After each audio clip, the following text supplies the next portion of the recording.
मैं और मेरे पति अमन बच्चों के साथ रविवार की एक फुर्सत से भरी दोपहर में बात कर ही रहे थे कि तभी मेरा 10 साल का बेटा बोला, पापा नेक्स्ट वीक से हमारी समर वेकेशन शुरू होने वाला है, तो इस बार हम वेकेशन में कहाँ घूमने जाएंगे भैया, हम गोवा चले। मेरी 7 साल की बेटी ने गोवा का नाम दिया तो अमन बोले, वाह क्या जगह बताई है, क्या शोभा, चले गोवा। पति अमन के इस प्लान पर मैं विचार करने लगी, तभी मेरा बेटा बोला, माँ पापा आप लोग गर्मी की छुट्टियों में क्या करते थे। बेटे के इस सवाल पर मैं मुस्कुराई तो अमन बोले, बेटा हमारे समय का गर्मियों की छुट्टी वाला समय इतना रोचक होता था कि उस समय को उसी रोचकता के साथ शब्दों में बता पाना मुश्किल है। तभी मैं बोली, बच्चों तुमने कभी खुले आसमान में बेखौफ बेफिक्र उड़ते हुए परिंदे को देखा है? बस उन आज़ाद परिंदों के जैसी थी मेरी गर्मी की छुट्टियाँ, न किताबों का भार न ही पढ़ाई की चिंता। तभी अमन अपने अनुभव का साझा करते हुए बोले, लेकिन यह वह समय होता था जब मैं स्कूली जीवन के बेहतरीन पाठ सिखाता था।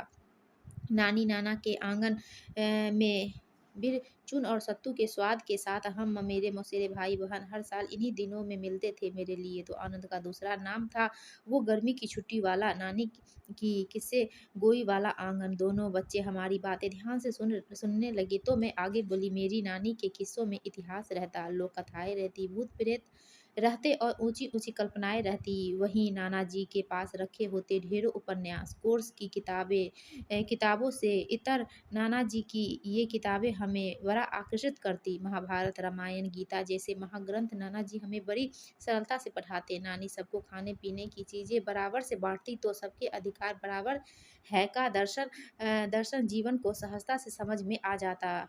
हम आज के बच्चों की तरह नो शेयरिंग वाला व्यवहार नहीं करते थे। हम सबको तो आपस में बड़े प्रेम से हर एक चीज़ की साझेदारी करते थे। गर्मियों के अवकाश साथ गुजरने से हम सबके बीच के संबंध और मजबूत हो जाते। यह बताती हुई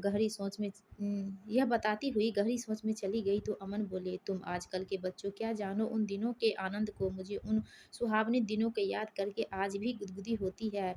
रात तारों को देखते हुए छत पर सोना, कल्पनाओं से भी परे मनगढ़ंत बातें करना, आधी रात तक भूत प्रेत के किस्से सुनाना और फिर डर के मारे दुपक कर नानी के पल्लू पकड़ कर सो जाना। अजीर वजीर चोर सिपाही जैसे पर्ची वाले खेल न जाने कहाँ लुप्त हो गए। वो खेल, वो दिन स्मृतियों के कोष में उन दिनों के इनके किस्से हैं कि कितने कितने शब्द कम पड़ जाए। सच अमन, हमारे समय के बच्चों का वो गर्मी वाला समय भी कितना प्यारा होता था ना। हम आज के बच्चों की तरह किसी अजनबी शहर की सैर करने नहीं जाते थे। हमारे समय के बच्चों का गर्मियों की छुट्टियों का ज़्यादातर समय गुजरता था नानी के घर में। चलो आज तुम सबको मैं अपनी नानी के घर का एक मज़ेदार किस्सा सुनाती हूँ। एक दिन हम सारे बच्चे नानी के घर में आईने के सामने खड़े हुए थे। तभी मौसी की बेटी बोली, इस आईने में सब कुछ हूबहू क्यों नज़र आता है? तो उसके सवाल पर मामा जी का बेटा बोला, अरे इस आईने के पीछे बिल्कुल हमारी दुनिया जैसी ही एक और दुनिया है। हम वहाँ जो भी करते हैं ये भी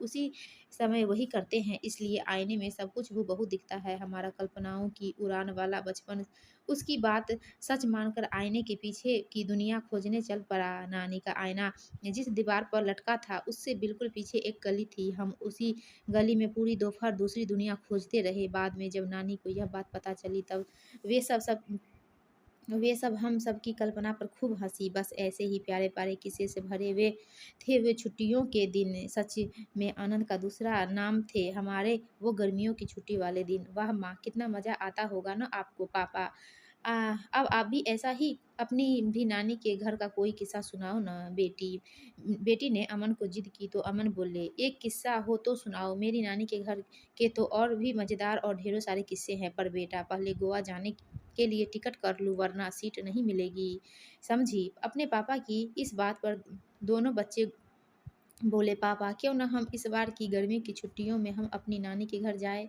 बच्चों की इस बात पर अमन ने उसकी तरफ प्यार से देखते हुए कहा, इतने इससे बेहतर और क्या होगा। तुम लोगों को भी अपने बचपन की यादों में नानी के घर के किस्से जोड़ने चाहिए। पति अमन की बात सुनकर मैं मुस्कुराई और फिर हमने तय किया कि इस बार बच्चों की गर्मी की छुट्टियां बीतेगी बच्चे के नानी के घर में, ताकि वे भी बना सके हमारे ही तरह अपनी नानी के घर वाले प्यारे प्यारे किस्से। दोस्तों आपको यह कहानी अच्छी लगी तो प्लीज़ हमारे वीडियो को लाइक कीजिए और चैनल को सब्सक्राइब